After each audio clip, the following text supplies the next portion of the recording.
अकाल मृत्यु क्यों होती है और उसके बाद उसकी आत्मा का क्या होता है। धरती पर जिस प्राणी ने जन्म लिया है उसकी मौत भी तय है। यह एक ऐसा सच है जिसे बदला नहीं जा सकता। हम सभी जानते हैं कि पृथ्वी लोक में प्राणियों की संख्या इतनी है कि हर दिन किसी न किसी की मृत्यु होती रहती है। जाहिर सी बात है कि हर मनुष्य को मोक्ष प्राप्त नहीं होता। इनमें से कुछ ऐसे भी होते हैं जिनकी आत्मा सदियों तक पृथ्वी लोक में ही रह जाती है। इसका कारण है उनकी अकाल मृत्यु। आपने कई बार देखा होगा कि आए दिन लोग सड़क दुर्घटना या फिर किसी आपदा का शिकार हो जाते हैं और अपनी जान गंवा बैठते हैं। ऐसी मौतों को धर्मशास्त्रों में अकाल मृत्यु कहा गया है। अकाल मृत्यु वह स्थिति है जब शरीर तो नष्ट हो जाता है लेकिन आत्मा संसार में ही बंधी रह जाती है। लेकिन सवाल ये उठता है कि आखिर ऐसा क्यों होता है। अकाल मृत्यु के पीछे क्या कारण होता है और उसके बाद आत्मा का क्या होता है। नमस्कार दोस्तों, आप देख रहे हैं आस्तिक स्पिरिचुअल सीक्रेट्स। एक बार फिर से हम हाजिर हैं आपके लिए एक रोचक विषय लेकर। तो देर ना करते हुए चलिए आज के वीडियो की शुरुआत करते हैं।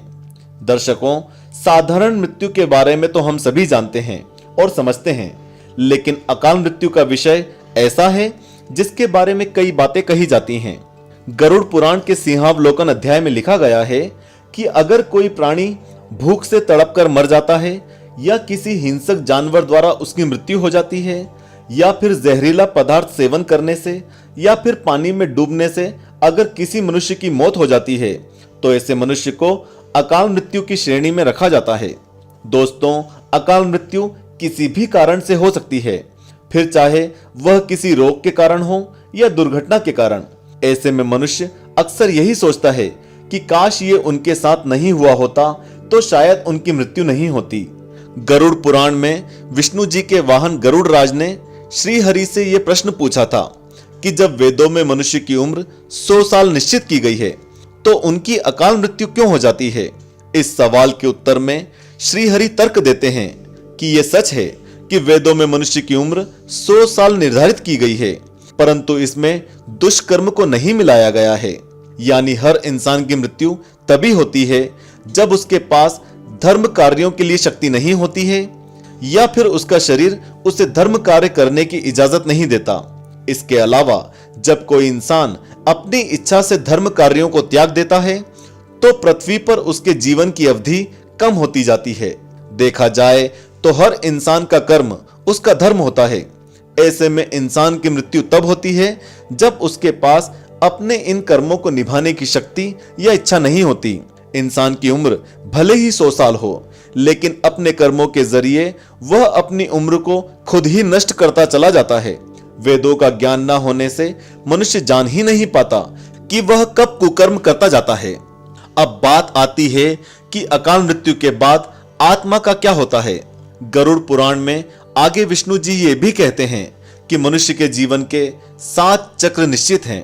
ऐसे में अकाल मृत्यु को प्राप्त होने वाले जो मनुष्य इस चक्र को पूरा नहीं कर पाते उसे मृत्यु के बाद भी कई प्रकार के कष्ट भोगने पड़ते हैं। दरअसल अचानक ही मृत्यु होने की वजह से मनुष्य की इच्छा, कामना और तृष्णा बनी रहती है जो कभी पूरी नहीं हो पाती। ऐसे में शरीर तो नष्ट हो जाता है लेकिन आत्मा का मोह नहीं छूटता। इस स्थिति में अकाल मृत्यु वाली आत्माएं अपने परिजनों या जीवित लोगों को कष्ट पहुंचाती है और अपनी मनोकामनाएं पूरी करने का भी प्रयास करती है। गरुड़ पुराण में बताया गया है कि प्राकृतिक मौत से मरने वाले मनुष्य को 3, 10, 13 या 40 दिन में दूसरा शरीर प्राप्त हो जाता है, जबकि अकाल मृत्यु से मृत व्यक्ति भूत, प्रेत, पिशाच, कुष्मांडा, ब्रह्म राक्षस, बेताल और क्षेत्रपाल योनि में भटकता रहता है। उनकी आत्मा को आसानी से शांति नहीं मिलती। आपको बता दें कि अकाल मृत्यु में आत्महत्या को सबसे निचले दर्जे पर रखा जाता है। ग्रंथों की दृष्टि से ये एक घिनौना कृत्य है। भगवान विष्णु जी ने गरुड़ पुराण में इसे ईश्वर का निरादर और अपमान कहा है। वो कहते हैं कि आत्महत्या करने वाले मनुष्य की आत्मा पृथ्वी लोक पर तब तक भटकती रहती है जब तक कि वह प्रकृति द्वारा निर्धारित अपने जीवन चक्र को पूरा नहीं कर लेती। ऐसी आत्मा को ना तो नर्क लोक में जगह मिलती है और ना ही स्वर्ग लोक में। ऐसी आत्मा को मरने के बाद भी सबसे कष्टदायी स्थिति से गुजरना पड़ता है। ये आत्माएं अपनी तमाम इच्छाओं की पूर्ति के लिए अंधकार में तब तक भटकती रहती हैं जब तक कि उनका जीवन चक्र पूरा नहीं हो जाता। खैर, आत्महत्या करने वाली आत्माओं के कष्ट को तो नहीं कम किया जा सकता, लेकिन गरुड़ पुराण में अकाल मृत्यु को प्राप्त मनुष्य की आत्मा की शांति के कई मार्ग बताए गए हैं।